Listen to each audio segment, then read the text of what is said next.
Hey everyone, you got Mike and Matt from BogeyProof, and this is going to be our first video that we're doing, and we're going to chat probably the best week in sports, Masters. So we're doing this on Thursday evening.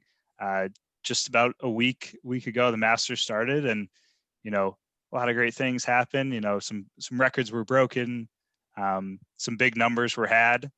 But we'll dive into that a little bit. And, just like we kick off every one of these videos, Matt, tell us a little bit about where you're dialing in from and what are you sipping on right now?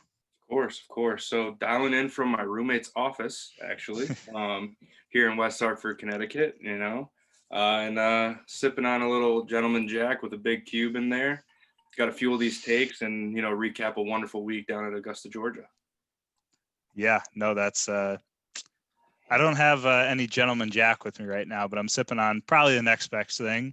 So I got a little 100 proof bottled in bond from Whiskey Acres out here in DeKalb, Illinois. I'm coming to you guys on this video from Chicago. So a little shameless plug for you guys. I did an article with my guy Nick Nagel from Whiskey Acres a couple days ago. So be on the lookout for a little history of that distillery, and it's going to drop some knowledge about the distilling process and the great product that they have. So Matt, let's kick this off and start chatting a little bit about the Masters. I think first thing we got to chat about is just DJ. What a performance, record-breaking performance. What was the most impressive thing? I know you're watching a lot of golf and betting on a couple things. So what was the best thing that DJ did out there? I mean, the way he's just a robot, right? I mean, like he's unfazed. He just plays his game, and at stretches, he looks like untouchable. He can do no wrong. It's like he'll have a 6, 8, 10 hole stretch where it's 5-yard cut, 320 down the middle, flip a wedge to 15 feet or less. And if he doesn't make it, it had a chance, whatever. And he'll do that for 8 holes in a row. He'll have 4 holes where it's a little shaky and he's got to get up and down or, have a good lag putt if he was hitting out of the rough. But man, he gets, and I mean, he's been doing it the last 6 months when you go back to like the FedEx Cup playoffs. I mean, he just gets in these zones and has these weeks where it's like, I mean, he makes it look so easy, and he has the same tempo. It doesn't even look like he's trying to hit it that hard, and a 325-yard cut right down the middle. Yeah, he drove a spectacular, and I think he does that quite often. Yeah. Honestly, I just think, dude, his wedge game is just ridiculous. The way he just like picks it up like a quarter inch behind the ball, takes it back and just sets it like that.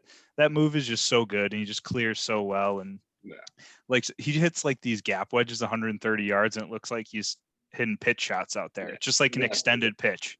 Yep. So I think it's pretty freaking awesome the way he plays golf. And we're lucky. I think golf's in a pretty good state right now, and there's a lot of really almost what I would consider elite players, but he's just got a different mode. I thought Rory had it, but DJ is just on a different level, in my opinion. I don't know about you.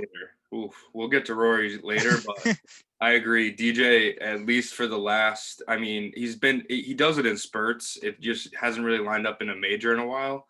But I mean, when he is in that gear, I agree. There's not many people I can think of that can even hang with him. Never mind match it, right? I mean, it's like Tiger-esque back in the early 2000s when it's like if he brought anything near his A game, the field didn't really need to show up. It was just like it was already predetermined stuff, and that's kind of what it feels like for stretches with DJ. I know every once in a while he kind of scares us and brings us back to earth, like. What was it, Medina or not Medina? I think it was Memorial last year. Memorial this year. It was like 80-80 cut. It was like, whoa, like where'd that come from? But I think he was hurt a little bit because he did take some time off after that. But when he gets it going, he's different stratosphere for sure. Yeah. I mean, I think I shoot 79-79 at Memorial that week. So I think I had DJ. He might have beat me by 100 this week if I was playing the Masters, but we'll save that. We'll save that for another day. But does he break the record if this is in April? I think that's the main question. Soft greens, not too windy. We got a little bit on the weekend, a couple times, but after the rain on Thursday and for the most part Friday, we had absolutely gorgeous conditions out there with soft greens and Yeah. you know it. Yeah, and you Does he do saw it? that a lot. Like I agree. Like the biggest thing. I mean, they've had wet Masters before in April. I think the biggest thing that didn't get as talked about because everyone was obsessed with how soft the course is. It's wet, yada yada yada. Like no wind. You never see that at Augusta. Like they didn't even. I don't even know if they talked about the wind once in the coverage. It was almost a non-factor, except for a little bit on the weekend. Like it picked up a little bit in Sunday's round, but not noticeably enough. I mean, it did play definitely harder on Sunday than the other days, but not nearly enough to like be a difference. I think in April you get the wind back.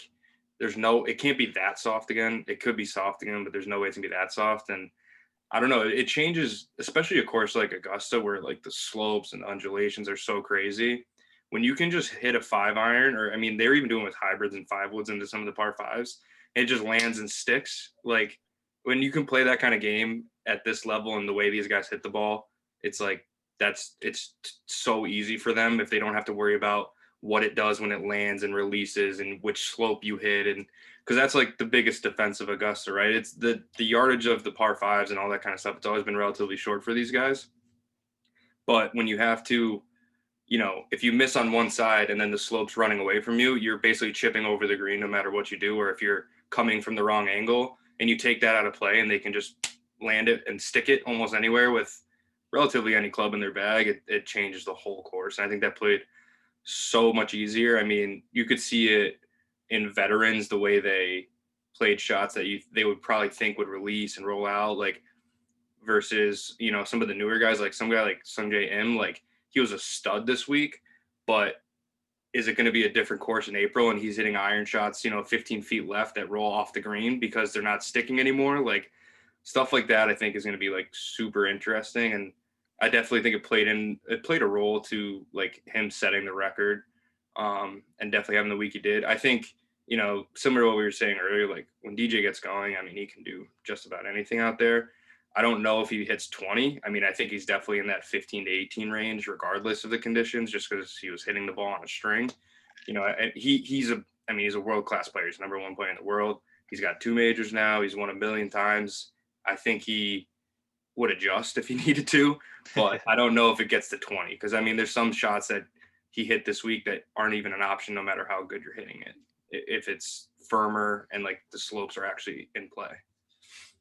Yeah, no, I agree completely. I think, we saw it on a couple holes, 10, that slope, they weren't getting it all the way down to the bottom or like, on kind of flat areas off the drive, but they, from the angle that's coming in and being on a pretty severe downslope, they usually don't get the ball that high in the air. And those balls were still hitting the green and pretty much stopping. I felt like the most difficult shots all week were around the greens and some of the softer kind of wet where the grass had kind of gotten a little muddy at times. I think a little bit left of the 10th green down there, I think we saw a couple of times. I think Poulter was pitching down there. I think Tiger was down there one time. Like that, those kind of seem like the most difficult ones. And, if that's the difficulty of Augusta National, then, these guys are just going to tear it apart. And I just think, the 12th hole, I watched a lot of coverage, on Thursday and Friday, as I was, working remotely and, keeping a little bit of an eye on the golf. Of course. We had the featured coverage, and which they did a great job in the featured coverage, like always. I like the fact that they didn't have anyone chat. They hadn't have anyone chatting for a while. Yeah. I could hear the birds chirping in the background, and I could hear some commentary back and forth, which I think is an underrated thing that the PGA Tour needs to be doing more Absolutely. of. Yeah, that was really cool that Thursday morning too. I mean, especially with no patrons, right? I mean, spectators, or everyone call it patrons for Augusta, but like just having it be, I mean, like eerie silent, like nothing. You don't even hear chatter around the course. It's just like dead silent besides the hit of a golf ball. You hear a driver 6 holes over with how quiet it was. And you hear that, like you said, the chatter and all that stuff. Super awesome. So that was definitely a little different this year. Yeah, and I think what I was getting at is that feature coverage, the 12th hole, they were just they put the ball wherever they wanted on that 12th hole. Usually the wind swirling down there, and they were just attacking pins. That left pin, I mean, get that left pin out of there. That is like, I mean, 135 and it's flat as hell over there. It was like, I think he was playing like 138. I think it was like 148 maybe. And for those guys, just like a big wedge, and they were hitting it close. Outside of Patrick Reed, who I think, boned 3 chip shots on the 12th hole between Thursday and Friday. The 12th hole was, one of the easier. It was probably the easiest it's ever played at Augusta, realistically. Oh, absolutely. I mean, you look back to last year, right, with the chaos that happened there. I mean, 5 of the last 7 players that went through put one in the water. Mm-hmm. Everybody in line, everybody in the lead, except for Tiger and like one other guy who just wasn't. I think Cam Lake stayed out of there too, but he didn't have the last 6 holes that he would have liked. But I mean, just chaos there, right? And you usually see it. I mean, Jordan Spieth in 2018 or 17 when he kind of made a 7 there or whatever he did. It's like usually there's chaos and it hits that front edge and spins back off into the creek, or they pick the wrong club, end up in the back bunker, and that's almost even scarier because of how firm and how that slope kind of takes stuff away. Like you said, this year, I bet you more than half the field was even or better on that hole, which is usually not the case. Usually it gets you one day where you guess wrong with the wind and you work hard to just make sure you just make a 4 at worst, give yourself a chance at the 3. But this year it seemed like it had like no teeth, unless, like you said, you're Patrick Reed boning chip shots or Tiger Woods on Sunday with I don't know what happened there, but so it definitely did not have, and I think that again goes to like kind of course conditions, no wind, softness, all that stuff. It made it a little too easy for those guys. But that hole stands out more than most just because of the history around it normally and the chaos that usually happens there. Yeah, no, I agree completely. And they had a couple unconventional pins on Sunday too, but I want to hit on one thing. You mentioned my guy Sungjae Im. What a ridiculous human being. That guy hasn't closed on a house in the United States yet. He's been on tour. Hasn't been, he's been on tour for 2 years. They said he stayed in a resort during the pandemic with his mom. Not a lot of sex for Sungjae. Like the guy is, him and his mom are chilling in the hotel, and then he's hitting balls for 14 hours. So what a ridiculous human being. But, I would not be surprised to see him in a lot of, late groups coming up, just not only the Masters, but, every PGA Tour, stop and the majors moving forward. Oh, yeah. I mean, in his game, I mean, it's the swing's unconventional for sure. I mean, they showed like a compare of him swinging versus like Bryson or Rory or something like that. And it's like, he's just getting to the top and they're like halfway down the fairway after they've already hit with how slow that takeaway is. Yeah. But I mean, he could play. I mean, he just hits it so well. He doesn't seem like he mishits anything. If anything, he gets confused by like a weird stance or something there, which at Augusta, it's happening every shot. I mean, these guys are so good that you don't realize it, but they never are flat at Augusta. And that's one of the things that makes Augusta like unbelievable. Like that 13th hole that everybody loves, it's like they're hitting a cut into that green with, a 4-iron, 5-iron. I mean, some of these guys now are in like 7-6, 8-iron and with Bryson now and all this stuff, but they're hitting a cut off of a hook lie where it's like almost a baseball swing. And like, that doesn't, I mean, they do mention it here and there, especially when it comes down like a crucial shot on Sunday, but that is like, that happens on 70% of the holes out there. Besides the tee boxes are obviously flat, every approach shot you're hitting, you're on above your feet, below your feet, severe downhill, uphill, like all this stuff that they have to, adjust for every single shot. These guys are just so good. They make it look so easy. And when they miss a shot, it's like, oh, how did you miss that? It's like, okay, it was 185 yards, ball above your feet, had to hit a cut over a bunker to a pin, and they hit it on the back left of the green, and they're like, oh, that guy stinks. It's like, there's so many things like that just don't get captured at Augusta, and it's crazy. And I think that's the only time he missed this week was one of those. He just hits it so solid. Yeah, he's just a hitter. That's just how I'm going to describe him. Like, he's just a hitter. Like he just steps up, and I mean, he converses with his caddy about the shot, but he steps over it. He does the same thing, and he just hits it a lot like my guy, another one of my guys, Paul Casey. But I just think he played great he played great the first day. Yeah. But do we just blame it on Nike as to the reason why he wasn't successful this week? That's the only thing I can put in, because he played great on Thursday. He changed shirts on Friday. He went to the range in another one of those hideous. I mean, Nike in general. I think they're just at the point where they're printing money and they just don't care. But like, come on, for Augusta, can you clean it up? Like, if you want to do that at the other majors and just go crazy with the thing, but it's Augusta. We've been waiting for this for 500 days or whatever since the last one. You can't just throw like a nice, like, get some green in there, some pastel, fit the mood, bring us home at Augusta. But yeah, those shirts, the color scheme, terrible. And then the ones that like Paul Casey and I think Finau were the only guys that actually wore them in play with like the Nike half wording, like cut off wording everywhere. It's like, whoa. Like Paul Casey's outfit on Thursday, if he didn't play well, is like you just go home after that. That tan with the white and black and the weird lettering, terrible. Next day he shows up on the range, pink, like highlighter pink with black lettering of the same weird Nike stuff. And then it kind of started buzzing around on Twitter. And then he goes out and plays and he's in like plain shirt. So I think he like took a look in the mirror at some point and audible. There's like, I can't do this day 2, or like somebody on the range must have, gave him a little shit or something. And he audibled out of that shirt. But yeah, Nike in general was, I mean, the brown, like they took dress socks and turned them into golf shirts and then put them on, all their main guys. Like Brooks Koepka even looked terrible this weekend. And usually he keeps it pretty simple. Mm-hmm. But I mean, that brown, I feel like he wore brown 3 days in a row too. Like Patrick Reed, I think he wore brown the whole weekend. Like the brown and black just looks terrible. Even Tiger had it on Thursday, right? Like brown and black just historically doesn't look all that great, especially when you put the weird half designs and like shading to it. It was, I mean, you couldn't not see it. It was because all their guys are also at the top. I mean, Brooks, Rory, Tiger, all these guys are their guys at the top, and even Paul Casey playing so good, getting a lot of coverage. And it's like, my God, these shirts are painful to just have to look at all day. Yeah, no, I agree. It was fucking terrible. That's the only way I can put it. Fucking terrible. I think.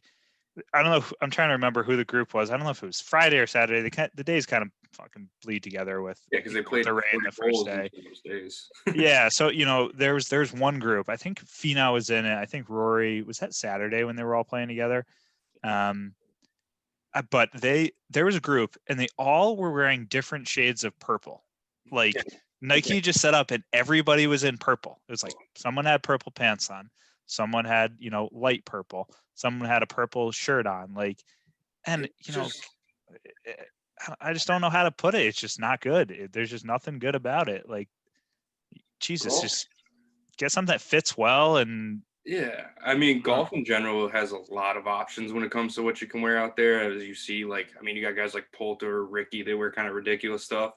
But then you see guys more like, Tiger, normally Rory too, actually, that they usually keep it pretty simple and like kind of a clean look, and it both ways kind of play, if you do it right. And they missed every which way possible. Like nowhere close. None of the outfits that rolled out from Nike this week were like, oh, okay, I see what they're trying to do. They missed the color or something. Like all of them was like, oh my God, it was like painful. Yeah. No, and it's just odd to me because I feel like they did hit some really good stuff at the PGA. Like I thought the shoes that they had with kind of the rainbow for San Francisco, I thought that was good. That was good shit. Like it's perfect, right? You put it on the shoes. It's not overly outlandish, but it's a pop of color and it's a talking piece or whatever the case may be.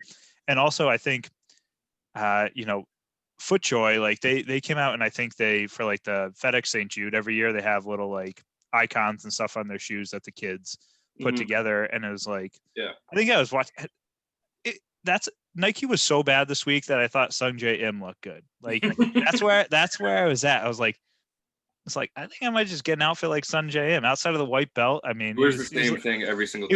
He was looking clean. That's what he was. He wears the same thing every day, and he was best dressed this week because that's how bad Nike was. Actually, honorable mention, not a Nike guy, but also can't figure out how to dress is Hideki Matsuyama with the vertical pinstripes. It's tough, man. And he's a guy that like he dresses like it's 2001 still, where like your shoes match your shirt, match your belt, like. He always has like if he's wearing a pink shirt, right? He has like those terrible Asics, but like with the pink trim on them. If he's wearing pink shirt, or if it's yellow, the yellow trim on the Asics, it's like, dude, you can just wear like black and white or all white. Like all white's probably the cleanest way to do it, especially when you're a pro and get a new pair of shoes every week if you want. where you don't have to deal with creases and him looking, trashy or whatever. Like, he always tries to match the Asics to the shirt, and it's never exact enough to look good. And the shirts this week were extraordinarily bad from him. Yeah. The vertical pinstripes are terrible. Yeah, God forbid he tries to match his sunglasses with his shirt, which he does. He does occasionally as well. Yeah, he gets a little Oakleys right on the side there, Yeah. trim on him. Yeah, yeah, he's a wild child with the outfits for sure. But outside of outfits and Nike being probably the biggest disappointment of the week, what was the biggest disappointment for you as far as maybe an individual player or maybe a whole or whatever the case may be? When you look back on this week, who's kind of the person that you thought missed or had an opportunity that you're looking back on? Yeah, I mean, there's a few guys that come to mind. I mean, if you look at that leaderboard after 2 rounds, because it wasn't technically Friday, it was like early Saturday morning when they finished that second roundup. I mean, for the first time, and I forget the stat, but it's first time in a long time, top 3 in the world all tied for the lead after 36 holes. So you got JT, Rom, and obviously DJ all tied for the lead after 36. You had Cantlay right there. Like all those guys and they're all within like 2 or 3. Like it was a pretty stacked leaderboard. I think it was like 9 under after day 2. Bunch of guys at 8, bunch of guys at 7, like all kind of contenders too, right? And it just felt so flat. Like Saturday, I don't know if it was the back. Some guys was the front, some guys was the back. They all kind of fell off at different times, but it went from being like get your popcorn ready. We're gonna have like a grudge match down the stretch, back 9 Sunday, like best players in the world going at it, like shot for shot. To well, there's no way. It's like, okay, like can DJ just hang on to a 4-shot lead in 4 hours and went from setting up to be one of like more historic finishes with the top names in golf at the top of the leaderboard, and then they all just fell off. I mean, JT bogeyed 4 or 5 of the last 7 holes on Saturday. Like after everything we said about the conditions, like there's not 4 or 5. I mean, it's Augusta, so it can happen, obviously, and it's a professional golf course. It's way harder than anything that we normally see. So it's like it can happen out there, but with how good these guys are, 4 to 5 bogeys in the 6 or 7 hole stretch is like unacceptable, especially after how good he played the first 2 days. Like he easily could have shot like 64 on Thursday. He like caught a flyer on 7 and made a bogey, and it went 3 yards over that pin and just hopped in that back bunker. Mm-hmm. And if he doesn't, miss that by 3 feet and he hits to, inside 10 feet, he shoots 5 under on the front. And I mean, on the way he was hitting the driver and stuff like that, the par 5s are so easy for him to just fade away so bad on that Saturday afternoon and then really not show any fight on Sunday either. It was just like a little surprising because he's one of those guys.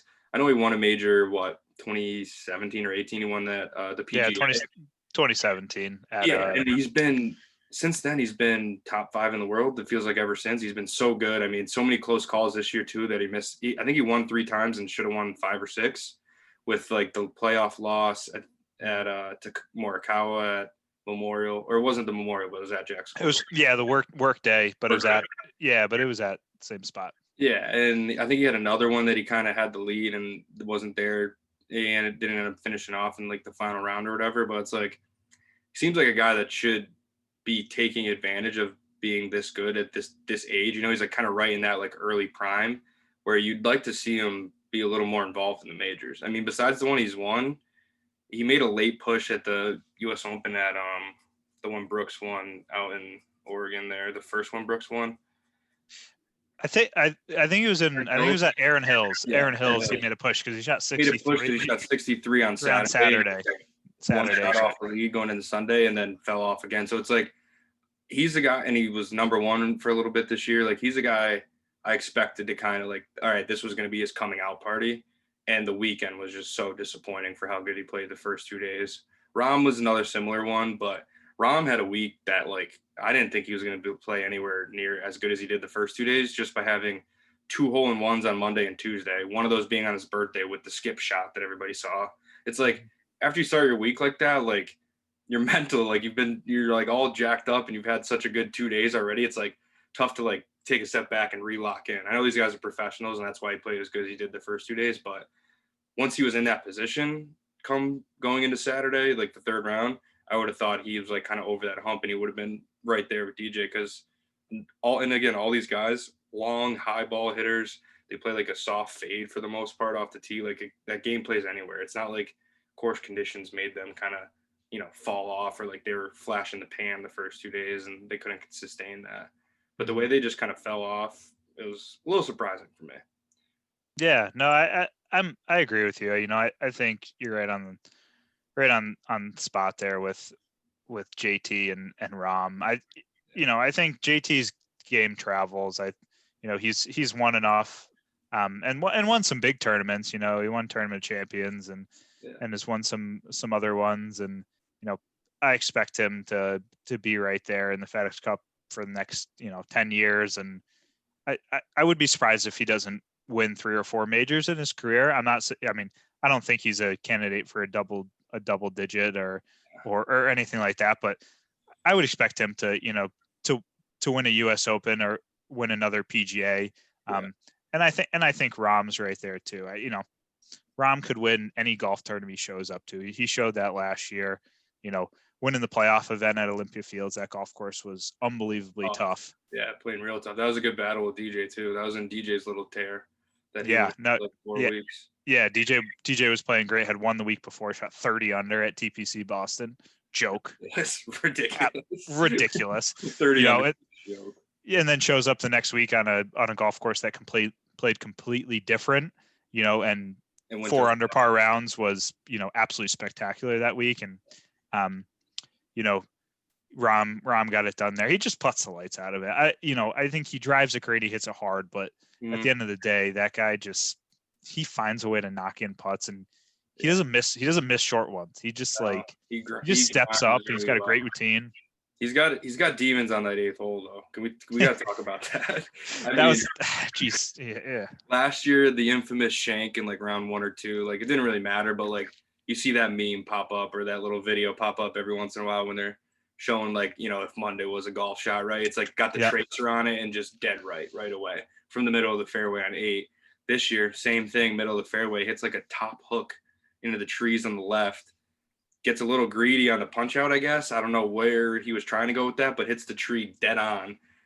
I'm surprised it didn't go out of bounds. Like, I don't know where that ball went, but like it went in a bush. I think it went in a bush, and you have to take the playable or whatever. Like, I don't know, makes a 7 or an 8, whatever he does. But like, yeah, I mean, like you said, he's such a good player. He can win anywhere. It's just like another guy in the majors. It hasn't really been there for whatever reason, but yeah, I mean, that 8th hole gives him he's got nightmares about that for a few different reasons, for whatever. I don't know what it is. Out of all the shots that those guys hit around that place, I'm surprised that's the one that, he has like historic troubles with. He's been known to shank them though. I think he had a couple this season that like, he gets a little short down too. Yeah. He's got that short backswing is short and he like lays it too. And it's just like, if he doesn't get that full turn in there, it gets ugly. Yeah, no. So yeah, occasionally just doesn't quite make a full backswing. And for him, that's not much of a backswing, but like he's got like a half swing. Yeah, he kind of takes that half swing, but if he just doesn't turn a little bit on it, just gets a touch steep, and it's like a lot of hands. Swinging the driver at 120 when it comes in at that angle. I know maybe a 3 irons coming in, whatever, a 90 or 95, but it's like that could go sideways and far. So got some issues. But as far as those guys, outside of JT and Rahm, who I think we expect to be, we know they're great players and they're going to bounce back. Who's kind of that candidate or 1A and 1B that's going to come back next year in April, and you're going to see them on top of the leaderboard come Sunday. Yeah, I think a guy that comes to mind is definitely Cantlay. He's another one of those guys. He's just a ball striker. He just like, there's no real weaknesses in his game. He just hits it so solid. He's painful to watch with how slow he is. Like he stands over the putts and I'm like, I feel like my stream cut out or something. It's like crazy. And like you could see, because he played with DJ the first 2 days, he'd hit and DJ would already be swinging by the time he hit on his shot. And like, they'd quickly switch over to DJ to try and get him. Because DJ is like one of the quicker players on tour, and like watching Cantlay play must be so tough for him, or playing with him. But yeah, I just imagine he's going to be there. I mean, it kind of fits him just the way he plays good on like difficult big golf courses. Like He won a Memorial 2 years ago. Like he's not like a shootout guy. He's more of like make it challenging, but like fair. And like I hit it so well and I roll it so well that I'll still make my birdies and, let the other field kind of get in their own way. Another guy is like Xander. He's so well rounded. His game, like he shot 4 under first day. I think everybody did, it felt like, but I was expecting him to kind of hang around a little more than he did on the weekend or be more involved, but he just couldn't. He made too many mistakes. I think he made a double, like a bunch of bogeys on Friday and Saturday. But he's another guy that those two guys, like outside of the obvious horses with DJ, Rom, JT, like you said, like I feel like those guys, they're right in that like next tier of like they're obviously elite golfers, but they're not like peaking at the moment, I guess. Like when they get those A games, they'd be in that top 5 in the world conversation. But right now it's just, they're still unbelievable players, but they're not quite peaking at the moment. Where if they, have a good offseason, whatever, and come into April ready to roll, it's like those guys can easily win that golf tournament. Yeah, no, I agree with what you're saying. I think we had it was such an odd year having the Masters in November. And yeah. I think sometimes you kind of just throw everything out the window and you say, hey, who's the best player in the world? And, I think sometimes we try to think too much and say, who's the horses for the courses? And, who knows the slopes and everything like that. And I think this year it kind of just came down to like, who's the best player in the world and who's playing the best. And, DJ played the best, we won the FedEx Cup. And I think when I look at next year, I think maybe we have a little bit of a slide back to, people that understand how to play Augusta in April. Do I think the top players in the world are going to be there? Of course I do. But, I think some of the guys that showed a little bit this year, I think Louis Oosthuizen showed up on the first day and, struggled a little bit on day 2, but he's someone who always plays great. I think he lost to Bubba in a playoff. Yep. And, I think probably the pandemic and everything, he was probably back home in South Africa farming his land or whatever the hell he does. Like, that's what he does. Like, I think, someone like him probably got hurt from just having an odd year. And, he comes all thrown off. Yeah. And he comes back next year and has a good year. Does he win?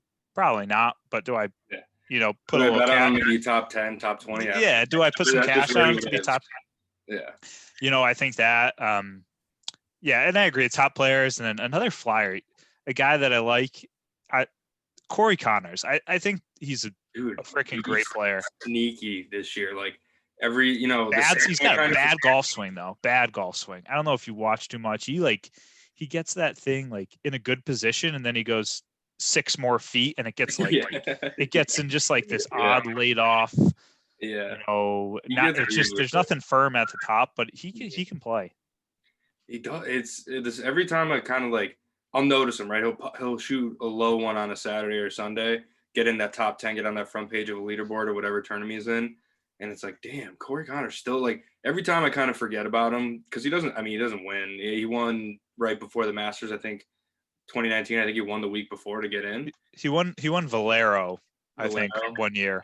Yeah. So it wasn't, I think, they've kind of changed up the schedule, but yeah, he won Valero a couple of years ago. And that got him in, and then to that Masters last year. But I don't think he's won other than that, unless I'm missing something. But he always just like you said, all of a sudden it's like, wow, really solid week again. T17, T13, and has that one round a week that seems like that's like catapults him up the board, and he's kind of hangs around after that. But yeah, real solid because I think he snuck a top 10 maybe. Yeah, I think he finished 7th or 9th for next year, right? For a guy that doesn't win a lot, I mean that's huge because it's top 12 in ties.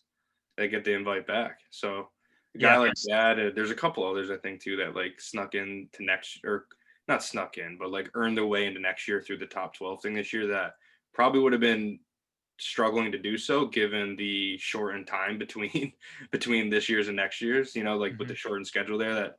Not like the fall series is already over. Like a lot of guys don't like, there's not a lot of tournaments there is, again, the schedule's all messed up this year, but there's not a ton of tournaments December, January. You get kind of that Florida swing before it, or the Cali swing too. I think they do a little bit of both. Yeah, they do both. Yep. Yeah, no, I agree completely. I think, I think there's a couple guys that, ended up top 12 that, will be very happy that they have that invite coming their way.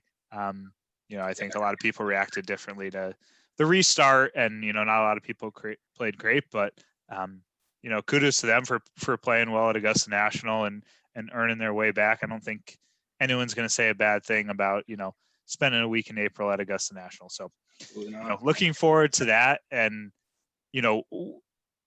as we kind of look in the future here, it's what, less than 6 months away, 5 months or so.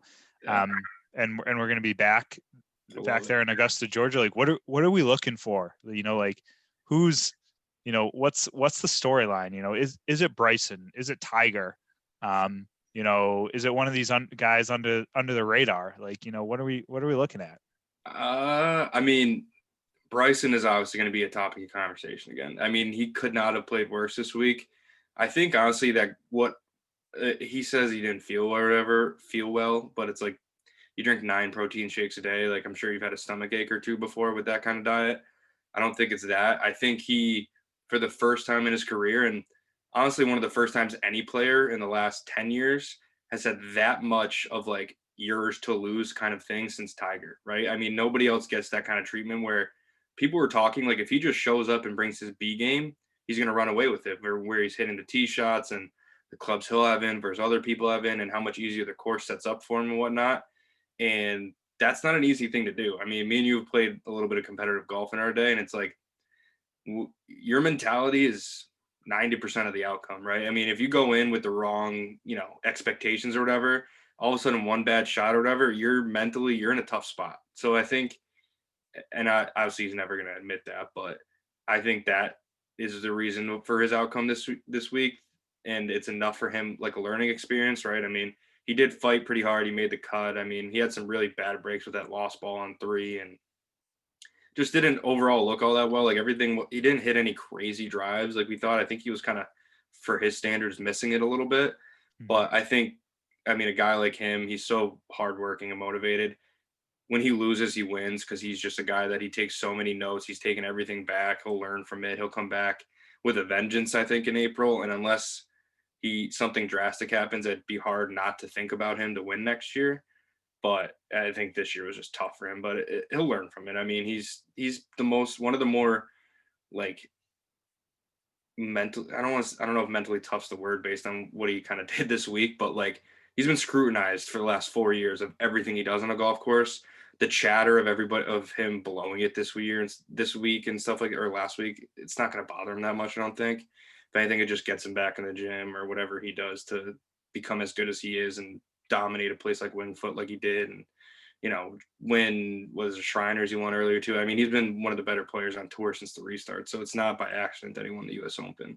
So I think he'll bounce back pretty good. And I mean, Tiger, going into this year, I was not looking forward to watching Tiger because it's his defense. He's going to have a lot of eyes on him. And his last 4 or 5 starts before this were bad. Like, he did not look comfortable. He couldn't putt. He just looked frail. He didn't look as good as he looked when, from last year, from when he won the Masters, he won the Zozo.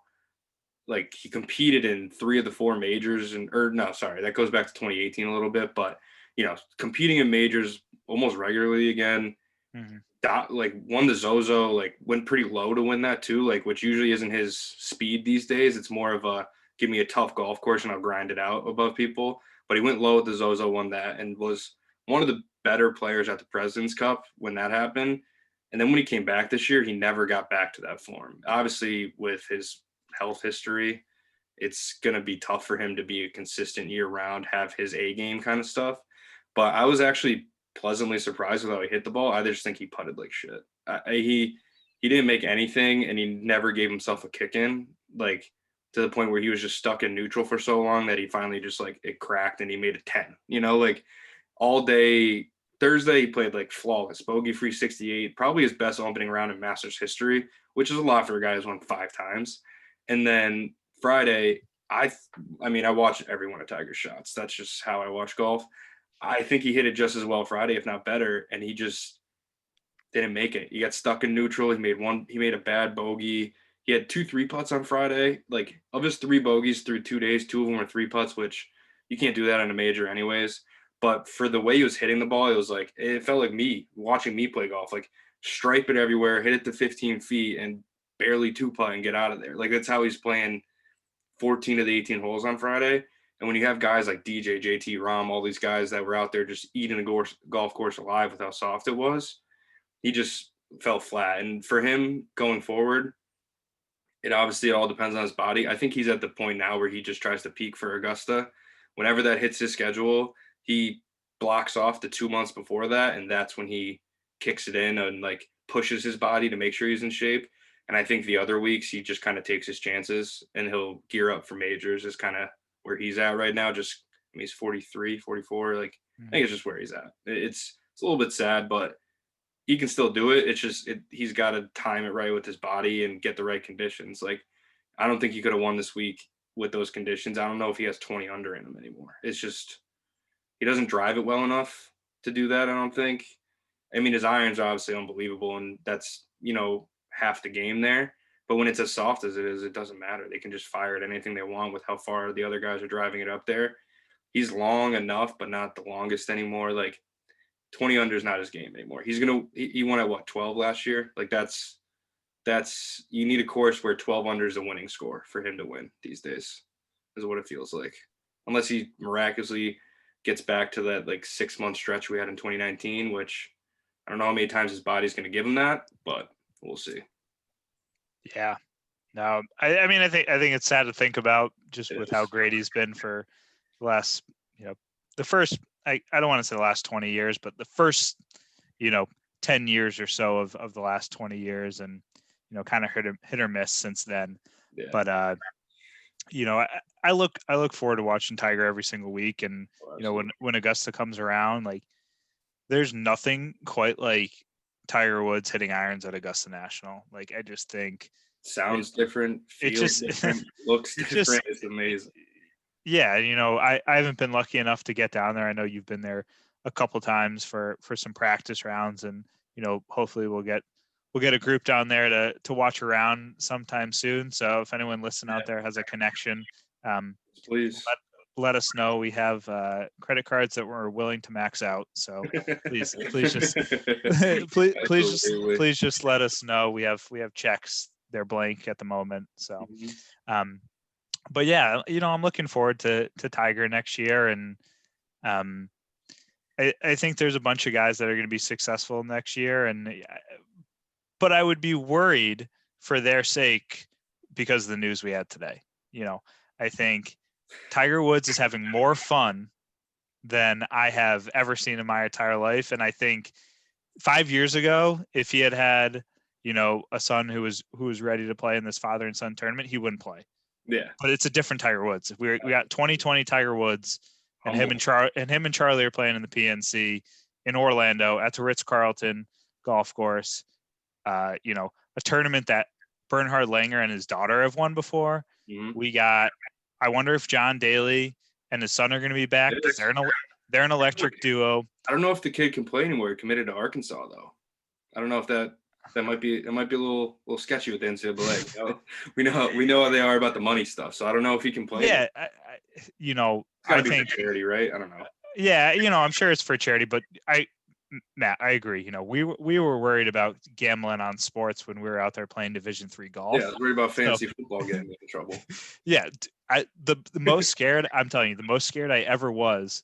There was a Friday afternoon Masters DraftKings where I had the best lineup in the entire country, and I had $1 million in my DraftKings account, and I was like, I'm gonna have to forfeit my eligibility.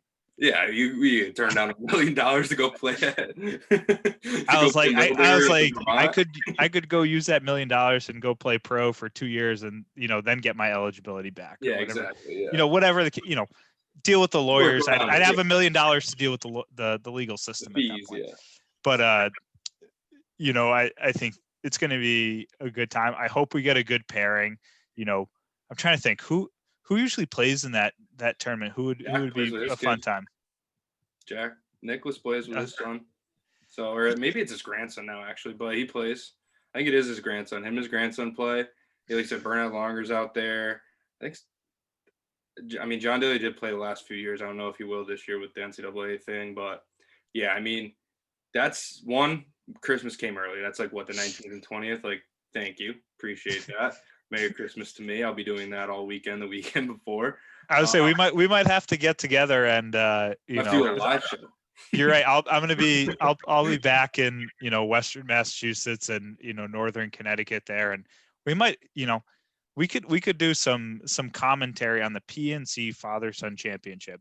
I don't think there's been many live shows that have been done over that, but if there's ever an opportunity to do it, it's now. We can snag this year. But I mean, back to your point though, Tiger Woods is a new person and having way more fun than he ever has. At least showing it more than he ever has. And like I said, I don't think he plays in this 5 years ago. It's just not his speed. But now, given, with his comeback he had last year at the Masters, completing the comeback, not just winning a tournament, but winning another major in 2019, which was completely written off by, it seems like, pretty much everybody in the world based on where he was in 2016 or something like that. He was getting the DUIs and all that nonsense. But you take that, and I think he's kind of conquered what he needs to conquer in the golf world for professional golf. I mean, obviously he's always chasing Jack, but I think the way his mindset's changed, he's kind of more focused on just enjoying it a little bit more. Like coaching, he loved doing the President's Cup last year, and like if Charlie's, any halfway decent, you get Charlie to start pushing Tiger to kind of get back into it. That might be what he needs to kind of like get re-inspired, because I think his comeback, he was so destined on like proving he can still do it, right? Showing his kids, I'm not just a YouTube golfer, right? That's the quote he's famously said, like in all of his posts, winning all of his documentaries. It seems like he has a new one every 3 months, which I love. But all these things that are coming out now, it's like maybe this is the next thing he needs. He just needs something to aim for, and I think he's, not to make excuses for him, I mean, he's still trying. He's one of the best competitors ever, but I think if you get Charlie being a little competitive and be like, hey, Dad, like, let's go for 9. Like, I'll take you on. Like, like you get him kind of firing Tiger up to kind of keep at it, right? And keep getting better a little bit. It might reinvigorate Tiger, and we might get another new Tiger for 2020 based on how the PNC goes. A lot of pressure on Charlie already. I can't imagine having to like do that. But yeah, I mean, Charlie is going to have quite the storyline to his golf career if he actually takes it, tries to, take it to a professional route or whatever he wants to do. But be pretty interesting, right? I mean, Tiger Woods would caddy for him, right? You think in 15 years, Tiger's, 60 now, 55, whatever it is. Think he gets out there, maybe not carrying the bag because his back probably couldn't do that, but as like a swing coach for Charlie if he gets on the tour. You get him out there, and you got Charlie warming up on the range at Augusta. Then you got Tiger Woods just stalking him behind in his red and black on Sunday before he goes out. Whole rest of the field's got to just like bend the knee, right? I mean, I think I would, I would be surprised. I think they have a pretty awesome relationship and a pretty unique relationship. And I think we saw that when he won last year at Augusta. That was for sure. It's awesome. I think if Charlie decides that this is something he wants to do and take it seriously, obviously he has a father figure that, knows how to get it done.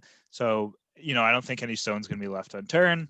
And, it would be an absolutely ridiculous, I think ridiculous is the only way to put it, scenario if we had Tiger Woods on the range, working through his, golf swing or walking the course, say, hypothetical world, utopia world, Charlie wins a US amateur when he's 20 or 21. Yep. He's playing as an amateur at Augusta National, and Tiger Woods is walking the fairway with him on Monday doing the practice round.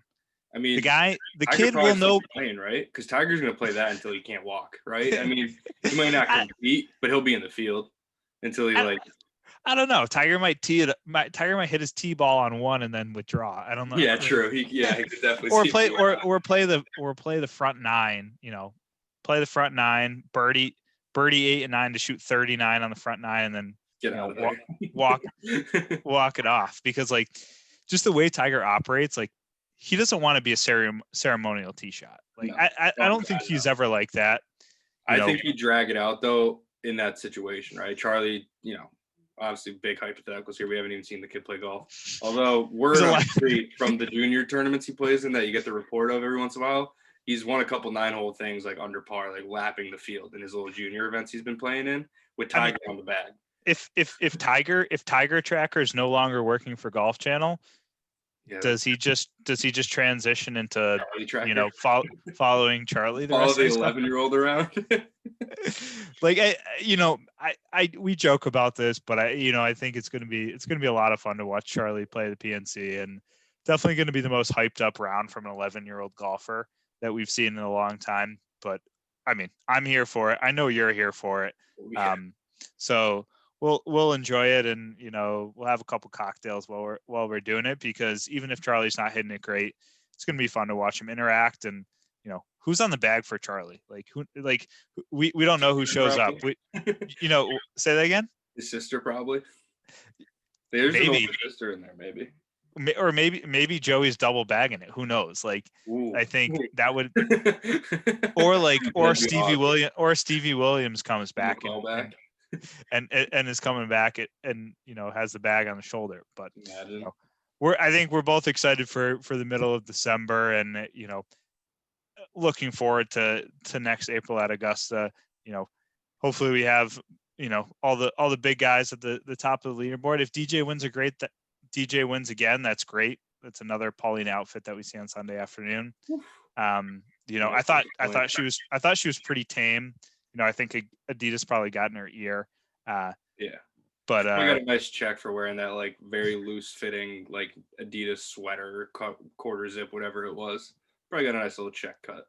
Yeah, but looking forward to next year at Augusta, and we're going to be doing a bunch more of these videos, and look out for some podcasts and some blogs that are coming. I think we got some great stuff, down the line, just chatting golf, chatting booze, talking travel. And, we got a lot of good stuff going here at BogeyProof. Hopefully we'll get the other bag staff on here. We'll get Eric and Joey on here for another chat soon. I think realistically they just care too much about their actual jobs, and that's an issue. That's an internal discussion that we're going to have. We got meetings scheduled. We'll talk about it. So we put some time on the calendar. We're going to get in their faces a little bit, because I think it'd be awesome to get them out here. So we're looking forward to chatting a little bit more. Matt, enjoy that Gentleman Jack, and maybe pour yourself another glass, because it's Thursday and busy season's on its way. So, thanks to all the listeners that are out here joining, and learning a little bit more about Augusta National and debriefing with us. It was a good time, and always fun chatting with you, buddy. Absolutely. Good seeing you, bud. Cheers.